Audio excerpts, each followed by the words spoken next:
রাজা হঠাৎ লক্ষ্য করে তার বাঁ হাতের প্রথম আঙুলের নখের ভেতর ক্ষত হয়েছে। দিনে দিনে সেটা বিশাল আকার নিতে থাকে, আঙুল ফুলে কলা গাছ হয়ে ওঠে। নানান কবিরাজ বৈদ্য এসে দেখে, কিন্তু সবাই মাথা নেড়ে বলে এর ওষুধ তাদের নাকি জানা নেই।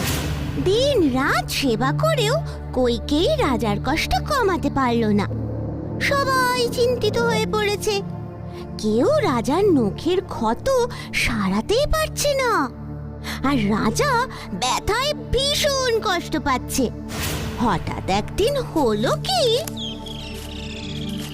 ইনি হলেন বৈদ্য রত্নাকর, স্বর্গরাজ্যের চিকিৎসক ধন্বন্তরীর ছেলে।